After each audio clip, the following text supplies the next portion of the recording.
आज का दिन सनातन संस्कृति का उत्तम दिन है। एक तो महादेवाधिदेव महादेव का शिवरात्रि और दूसरा आज कुंभ का समापन।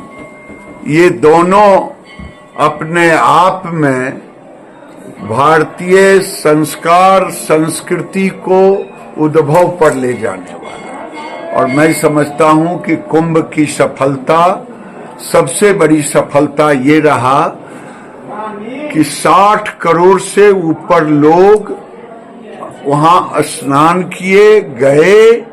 ये अपने आप में एक अद्भुत है। दुनिया का कई देश की आबादी इतनी नहीं है जितना कि, और देश विदेश से भी लोग आए।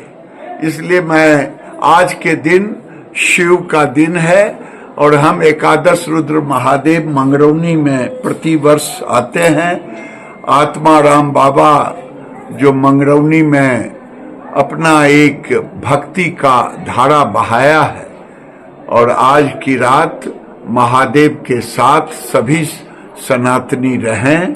मेरा यही शुभकामना है देश भर के सनातनियों के कि आज की रात महादेव के साथ। शिव का दिन है। माँ और शिव और पार्वती, आज शिवरात्रि है और ये जागरण का दिन है। सब अपने अंदर को जागृत करें और शिव के साथ जुड़ें। शिव के साथ जुड़ेंगे, स्वाभाविक है आंतरिक जागरण भी होगा। आंतरिक जागरण ही सबसे बड़ा जागरण है। एकादश रुद्र की सर क्या विशेषता है? एकादश रुद्र महादेव ये अद्भुत है, ये जागृत है। यहाँ जो लोग आते हैं वो महादेव सबकी मनोकामना भी पूर्ण करते हैं। हमारी भी मनोकामना है देश में असुरों की संख्या घटे, विकृत मानसिकता के लोग का खात्मा हो, उन्हें विकृत मानसिकता का खात्मा हो।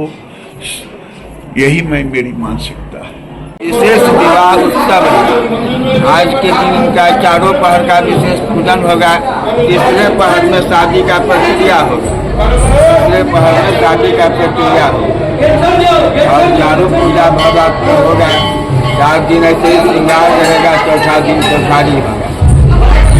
आज के दिन का बहुत बड़ा महत्व है। जिस कामना से आज के दिन यहाँ पूजा करेंगे उसकी कामना अवश्य पूर्ण होगी। 4 बजे सुबह से हजारों हजार की संख्या में लोग अपने देश के कोना कोना से, नेपाल से अत्यधिक संख्या में लोग यहाँ आ रहे हैं, जलाभिषेक करके जा रहे हैं।